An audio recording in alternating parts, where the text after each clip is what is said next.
आती है कांग्रेस की सरकार तो वहीं ये कहा गया है कि अल्पसंख्यकों को पहनावे की छूट है। तो भारतीय जनता पार्टी ये आरोप लगा रही है कि यानी इसके जरिए कांग्रेस पार्टी ये चाहती है कि हिजाब और बुर्का पहनने की छूट हो, जबकि कई लड़कियां ऐसी हैं जो ये चाहती हैं, कई मुस्लिम वर्ग की ऐसी महिलाओं से बातचीत हुई है जो ये चाहती हैं कि वो खुले अपने हिसाब से जीना चाहती हैं। तो क्यों आखिर अपनी मर्जी का कानून थोपना चाहती है कांग्रेस पार्टी उन पर। वहीं मैनिफेस्टो में यह भी बात कही गई है कि पर्सनल लॉ को संरक्षण देंगे और ये बात लगातार प्रधानमंत्री भी अपने भाषणों में, रैलियों में कहते रहे हैं कि ये मुस्लिम लीग का घोषणा पत्र जाहिर होता है। तो कांग्रेस के इस घोषणा पत्र पर भारतीय जनता पार्टी तुष्टिकरण का आरोप इस पॉइंट पर ऐसे लगा रही है कि उनका कहना है कि शरिया कानून लागू करेंगे और 3 तलाक को खत्म कर देंगे। और इसी 3 तलाक को लेकर जब महिलाओं से बात होती है तो वो खुशी जाहिर करती हैं, 3 तलाक खत्म हुआ, हमको अपने हिसाब से जीने की आजादी है। अब वहीं जातीय जनगणना पर कांग्रेस का जोर है। बार बार कांग्रेस के नेता कह रहे हैं कि हम जातिगत जनगणना के समर्थन में, जातीय जनगणना हम कराएंगे अगर हमारी सरकार आती है तो।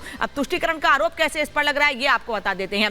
दरअसल देश को जातियों में बांटेंगे ये आरोप लगा रही है भारतीय जनता पार्टी और बांटकर देश पे राज करने की कोशिश करना चाहते हैं, यानी बांटो और राज करो की नीति पर काम करना चाहती है कांग्रेस पार्टी। वहीं संपत्ति का सर्वेक्षण जिस पर सबसे बड़ा बवाल मचा हुआ है, कांग्रेस के मैनिफेस्टो में संपत्ति के सर्वेक्षण का भी जिक्र किया गया है, जिस पर भारतीय जनता पार्टी के नेता हमलावर हैं, तुष्टिकरण का आरोप लगाते हुए कह रहे हैं कि जिसकी ज्यादा संपत्ति उससे छीन लेंगे। जिन लोगों ने अपनी मेहनत से संपत्ति बनाई उनकी संपत्ति को छीन लिया जाएगा कांग्रेस की सरकार आती है तो। वहीं अल्पसंख्यक आरक्षण की बात भी कही गई है। अल्पसंख्यक आरक्षण, ओबीसी में अल्पसंख्यकों को आरक्षण देने की बात कर्नाटक सरकार ने खुले तौर पर कह दी है और अगर सरकार आती है तो इसे देश भर में लागू करने की बात कांग्रेस के मैनिफेस्टो में कही गई है। तो तुष्टिकरण का आरोप बीजेपी लगा रही कि ओबीसी कोटे में मुसलमानों को आरक्षण देगी, यानी कि ओबीसी के कोटे को कम और खत्म करने की कोशिश करेगी कांग्रेस पार्टी। और इसीलिए कर्नाटक में तो यह ऐलान कर ही दिया गया है, लेकिन अब कांग्रेस पार्टी पूरे देश भर में इसे लागू करने की कोशिश कर रही है, इसे लागू करने की तैयारी कर रही है। इसी पर भारतीय जनता पार्टी के नेता हमलावर हैं।